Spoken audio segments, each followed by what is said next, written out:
practical reality that we're facing has a power pyramid at its top that has been controlled for some 70 plus years by secret societies that have been infiltrated and are being used to hide criminals. The criminals are both criminals against the populace economically and against the populace in many other different forms, including the pedophiles. And so the criminality has been hidden by the juxtaposition of the secret societies being ubiquitous throughout government as well as in the media. So there's, and the justice system and so on. So the wall that has been held in place was essentially held there and kept there by the media, by the legacy media, because as long as you would bring up anything that the elite didn't want to have discussed, you would be ridiculed. You'll notice, for instance, that I could sit here right now and say that the Queen of England is known to have killed at least 10 native children from BC, Canada, and I'll never be sued. Okay, I can say that this woman may, in all probability, be demonically possessed, and I'll never be sued by them for anything. I could say this about virtually anybody I chose, these kind of words, and you'll never be sued because they don't want this to get to a legal issue. They'll never sue you to try and protect themselves that way. They don't care. Their response in the past would be to have the media come on out and do their damage control and build a wall for them and basically ridicule you into silence, just like the UFO people that have an encounter and see an unidentified aerial phenomenon and report it to the authorities and media in the past would be ridiculed, and so we were set up to mentally not see these things. That whole mental process is broken down due to circumstances that we needn't go into at the moment, but it's really giving the elite a huge problem. Major corporations, whether it was by direction of the board of directors or whether they were infiltrated by a secret society that all worked as a whole within that corporation, but these corporations have been feeding into our media a mental mind control kind of a thing for the past 40 or 50 years. These organizations, it'll come out this year as to what they've been putting into their media offerings, their entertainment offerings, and how negative it was for us as a social order and for individuals. And there'll start being suits against these companies, and then there will be a giant sort of mom's march against the evil entertainment industry. And to a certain extent, it shows in our data sets as taking on some of the language of fundamentalism, but it's not religious in nature. It's more of just an outrage. It's very much driven by feminine energy. It's very much driven by protecting the house. It's very much driven by feeling of unacknowledged victim status, in the sense that you didn't realize you were being victimized. So some of the examples would have companies such as the cartoon manufacturers be sued. And then as a subset of that, because of the sexualization and the hidden messages and subliminals within the cartoons they're making. And so it'll get to the point where the legacy media and especially the broadcasters are just going to be raked over the coals. I mean, they're just going to be eviscerated as people start tearing through their offerings and pointing out all of the hidden subliminals that are causing a lot of the problems that we have at the moment. So imagine a situation that is quite bizarre to think about. But in the 1890s, there is a resurgence of the Masonic lodges in the northeast of the United States. Over the course of the next 50, 60 years, that lodge is actually, in the resurgence, it was 100% infiltrated by a particular small core of people that took the lodge in a direction that it should never have been taken, and it ended up hiding a network of individuals that were coerced and coercible because they were all pedophiles. Now, one of the things that they did was to decide that sometime in the late 30s and early 40s, as the war was getting ramped up in the U.S., they decided they would start using the new media that had come on out, radio, television, or radio and movies, to start prepping the population for their grand scheme, because these people were thinking in 100-year time frames. And so in their minds, the idea was, oh, well, we're pedophiles. We need victims. Let's get our victims all prepped by putting all this stuff in the cartoons and get at them from an early age. And this will do two things. It will ensure a ready supply of easily or more easily obtainable victims, and at the same time it will bring out anybody that's like ourselves, and there'll be more of us, which means that we'll be individually more protected. Bear in mind, these individuals feel threatened constantly because of their deviant nature, and they know that discovery leads to quite terrible things for them. And that's actually been what we've been living through. And so some of the corporations that we laud, and there's no point in me going into names, are going to be first sued as the truth starts coming on out, and it'll come on out with a couple of brave individuals that said, look, I watched your cartoons for, X number of years, and I'm a twisted, horrible wreck, and I'm going to sue you for it. And that is the kind of like finger being pulled from the dam that starts the whole onrush that later on over the course of this year starts changing the nature of corporate culture across the Western world. That would go to intent, okay? And so, no, our report doesn't do that kind of intent. It discusses the projection of events and the language about them. So that would really be speculating about somebody's intent, and I wouldn't know why they were doing them, but it indeed does show that will be done. And in fact, we're able to look at enough of it arising that I was able to label it as Strategy 3. The idea of creating a third force. Those words also appeared in the data.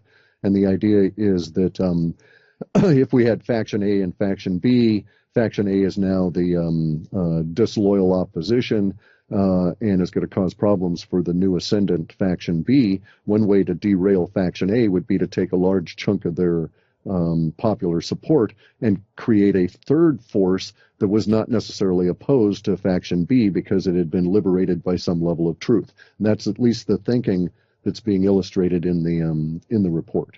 And so we've got some factual things on the ground here these last few weeks especially that would point towards that being an effective forecast. The indications in the data are that we'll be discussing that not just you and I, but the more general population will be discussing the idea of a Dow at 125,000 some point later on this year. And so it's pointing to hyperinflation. And the hyperinflation we see in the report really appears as a result of the chaos we go through that's indicated from March through May, as a bunch of currencies go into crises and a bunch of the percolating pots of crises and coffee all come to a boil all at once in this 3 or 4 month period of time. And then the response by the Fed is basically to, I guess you'd have to say, abandon the dollar or not support it anyway and let the dollar be totally debased in order to try and support the system as a whole. The mechanisms are not showing in the data sets. It's not like it's an organized plan or a playbook, but we get some hints as to what's going to go on. So my response is that what I think will occur is that any interest rate raising is going to be meaningless in the vast amounts of quantitative easing, which basically is debasement of the dollar to a huge level. And the subsequent currency crises would make sense under those circumstances. That part of, we have to go through a truth and reconciliation period of time. At a macro level, we've been living under an illusionary veil of lies from economically for at least the last 40 years. I mean, ever since we got off the gold standard in the 70s, really, it's all been lie it, fake it until you make it kind of stuff, and lie it into existence. So we have to go through a slap in the face from reality, as the people in India, for instance, are doing at the moment with their currency issues. And as we go through the currency crises, those things will show up. We'll have ATM shutdowns, we'll have riots in the food stores, Venezuela type period of time, It may lead to individual states having to call out National Guard in order to restore order. The chaos that we're going to go through, I think, would be more representative of the 1918 period of time and the rejection of globalism then and the outbreak of new ideas and so forth that led to the Roaring Twenties, than in fact the many people saying we're actually echoing 29 and that kind of a crash. So yes, we're going to go into a depression, I think, and not a recession, but a real actual acknowledgement of a depression as the currency has come unwound. And it's going to have huge ripples in our society because so much of it is built on, well, all of it is organized around a currency that is based on debt. The currency is not based on wealth. It's not based on growth. It's only based on debt and the continuing assumption of more debt, which equals a Ponzi scheme. And once you get to a certain stage, all Ponzi schemes collapse. We shouldn't be shocked. It's happened in this country. It's happened repeatedly since we've been in existence as a nation. I think there have been 5 or 6 major currency schemes in the USA, interspersed with long periods of a gold standard. And the long periods of gold standards were basically when we grew. China started paper money over 6,000 years ago, and they routinely crash a currency every 27 to 40 years and have to start up with a new one. And it has to do with confidence. Once you lose confidence in the dollar, it takes them a while to get you to have confidence in some other representation of money, some other currency. And bear in mind, it's currency that you pass back and forth with dollars. Currency is not money. It's one step removed. It's something that allows you to do business and have a current transaction and exchange current energy with people without necessarily having to mess with moving real money, which, could be silver and could be quite heavy, that sort of thing. So the currencies are going to cause us real problems because of their age, that there's no value or wealth in them. And we're at that point where we've got to overcome to get beyond and get ahead. And at least in this particular point, there's enough of us that are waking up that we can sit here and contemplate what we're looking at for the next 5 and 6 years and so on, and do some planning as opposed to have to react from crises to crises to crises over that same 6-year period of time. The petrodollar has died. We know this now because we have, I don't know how many nations in negative interest rates. All of those are Western currencies that are dollar pegged or based. And now people are trading in oil around the dollar without involving themselves in the dollar at all. So the petrodollar has died. It's no longer true that the U.S. dollar is reserve currency. And we're going to find that out really rapidly this year when it's going to turn out that the Federal Reserve Bank, which is not part of the federal government, has no reserves, and is not a bank, is going to try and issue or trying to buy debt that's being issued by the U.S. government that won't be bought by foreign nations. So in our data sets, we have data for a period of time later this year, probably in midsummer or later, in which bond offerings for U.S. Treasuries are only purchased by the Fed. So you're starting to make and eat your own dog food. And that cycle doesn't last very long. Actually, within a very short period of time. So this is the first part of February. We should be well into it by middle of March. Crises should be, and chaos should be more the daily operating mode than not. And yes, we will see that this year. We've seen a lot of these data sets shift from long-term data into short-term and now into immediacy data. The immediacy data has effectiveness from 3 days out to about the end of the 3rd week. So some of the immediacy data stuff is forecasting that we're dealing with now for the next report is already forecasting events into early March, and that's not that far away. Bear in mind, these people are not very smart, okay? They're, no offense to the general population at all intended, but these individuals are academics in the Fed. None of these people have ever had a job. None of them have ever had to, make anything, build anything, create value on their own. They only know things from a book fashion. Plus, schooling, academic schooling, especially in the United States or the Western world, has one purpose, and that is matriculation, to graduate. In order to graduate, you have to regurgitate the thoughts of old dead people. Schooling does not teach people to think originally. It doesn't even teach you to think. It teaches you to memorize facts and spit them back out. And as a result of which, none of the people that are running the Fed, all of whom are academics and trained and been in their careers and done everything from that viewpoint, none of those individuals can think their way out of a paper sack. So they will try exactly what they've done in the past because they think it is working. Let me also state they're so isolated from the general population and what's going on that they think everything they've done so far has worked and in fact was a good thing to do. And so they'll do a quantitative easing. They may raise rates, but it won't matter because of the actual rate of inflation going will be far greater at like the mortgage rates and so on at that level of things. And they'll try a huge level of quantitative easing. Now, in the past, we've had a weird, interesting sort of a situation. So since 2008, all of the quantitative easing, which is the creation of digital money, which we would say is printing money, all of that has led to very, very, very low inflation rates in an otherwise deflationary environment.